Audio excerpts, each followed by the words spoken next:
Hi everybody, and welcome back to another episode of Facebook Live with CORA Physical Therapy. I'm Terri Widdick. I'm a physical therapist here in Jacksonville, and today I'm going to be discussing nutrition, how it plays a role in athletic performance and recovery, not only for athletes but also for everybody getting out and starting new exercise routines. What we put in our body is very important, and it helps us in building not only muscle endurance and recovery.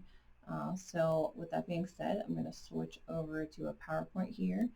So please bear with me for a second. All right, so like I said, I'm going to be talking about nutrition and how it plays a role in athletic performance and recovery. So everybody that knows me knows that I love a good meme. So I found these on the internet, and some of you might be able to relate to some of these, so you can enjoy here.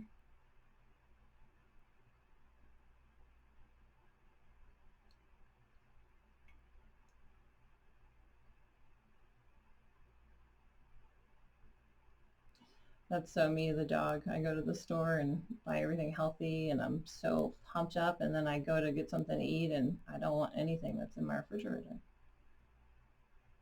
How many of us are sitting on the couch watching Netflix? How many, the past 2 months, that cat represents so many people.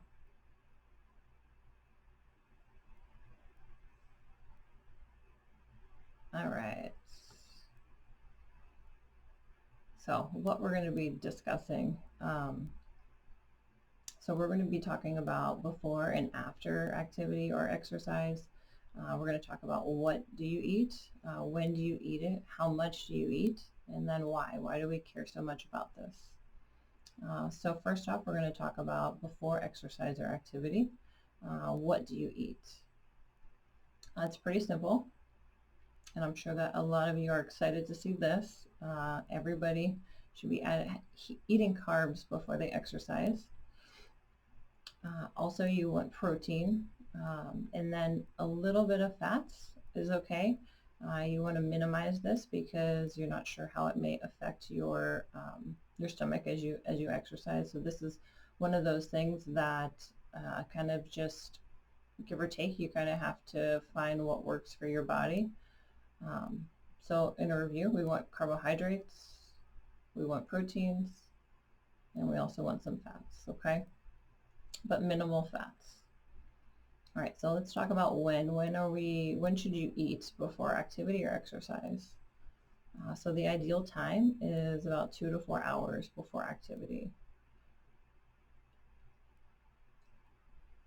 All right, so how much should you eat? So it looks complicated and it has math involved, but actually it's not too bad. So for every 1 gram, so if you look at it, it was 1 to 1, so 1 gram of carb per kilogram body weight, and that's for 1 hour before exercise. Remember, the ideal time is 2 to 4 hours before exercises. So it's going to be around 2 grams of carbs per kilogram body weight. All right, so let's look at an example. So this is Josh. Josh is going to go for a run. We're going to look at what Josh can eat 2 hours and 1 hour before he goes for that run. So Josh weighs 150 pounds, and if you're like me, I do not know conversions very well, so I had to look this up. 1 kilogram equals 2.2 pounds. Okay, so for body weight, so for Josh, if we want to calculate, he's 68 kilograms. So let's talk about what he can eat 2 hours before his run. If we do the math, it's around 136 grams of carbs. And then if he's eating an hour before, he's going to eat around 68 grams of carbs. You don't want to overload the system if you're eating kind of closer to that exercise. All right, so some examples. For each of the following, there's around 15 grams of carbs.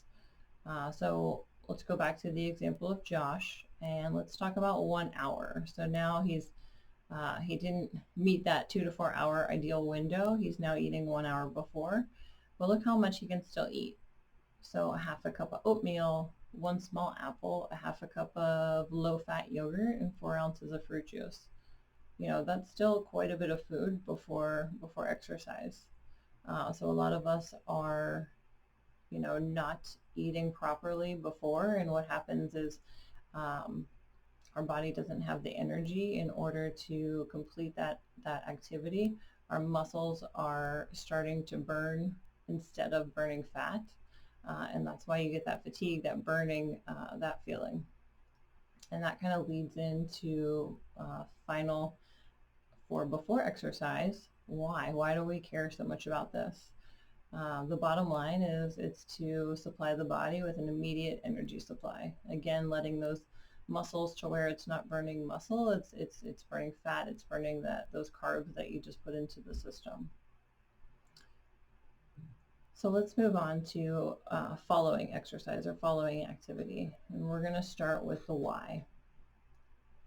All right, so right after activity, it's important to immediately recover. So you want to replenish your system and kind of looking to build fitness and endurance. This is super important, and you want to immediately do it after exercise, okay? So to improve fitness and endurance, you need to replenish the system and focus on recovery immediately following activity. All right, so let's talk about what do you eat following exercise.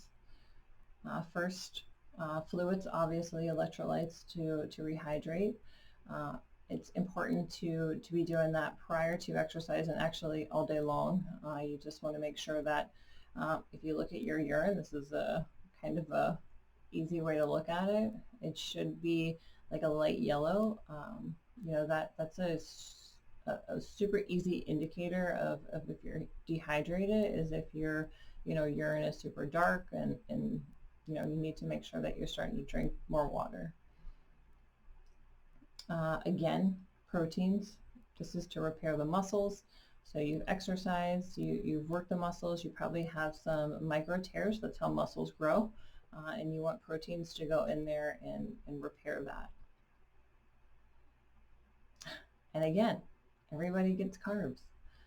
So you want carbohydrates to replenish the system, okay? Okay, so let's go back to when do you eat following exercise. So this is going to kind of vary for everybody, but it's important to get some sort of protein, carbs, and fluids and electrolytes in within 30 minutes after activity is stopped, okay?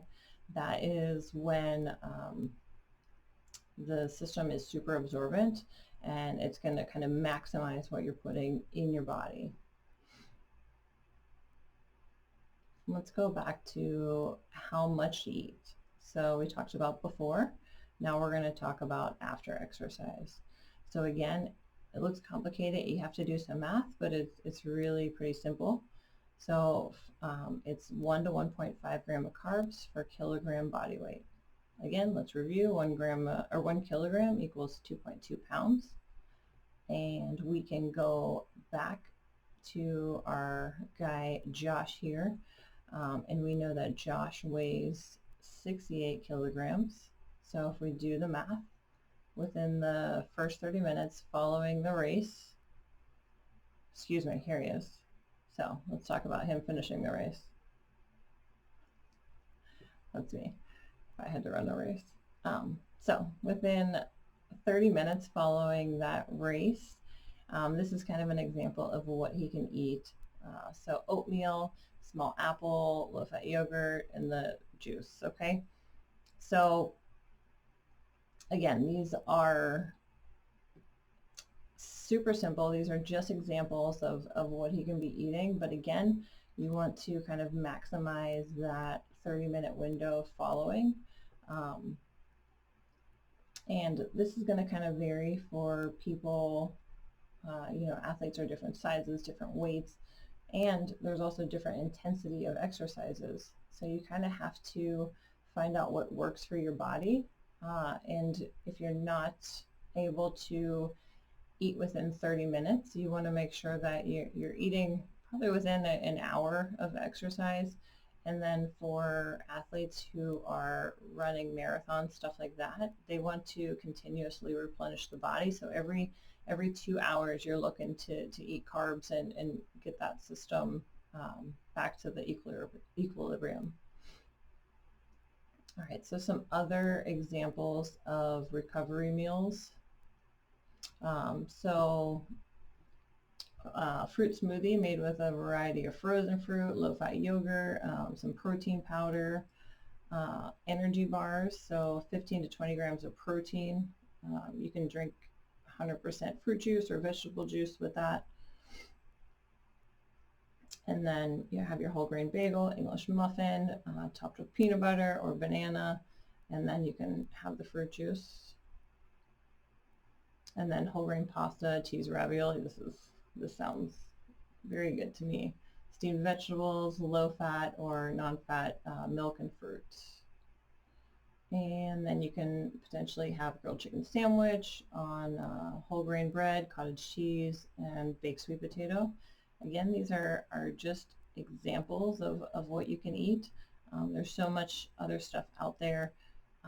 You got to just kind of find what works for your body and doesn't upset your stomach. And you know, timing wise, again, that 30-minute window is ideal because that's when the body is super absorbent. You want to get the carbs in to replenish, remember the fluid to replenish, protein to help repair that muscle that was damaged. Okay. All right, so references that I found some of this research from.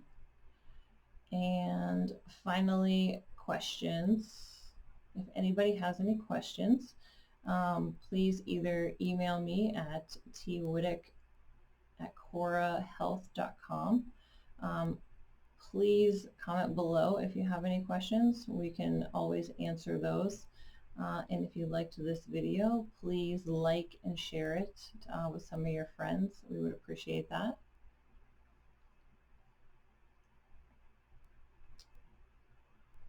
All right, so I hope that you guys enjoyed the video. Nutrition is a big part of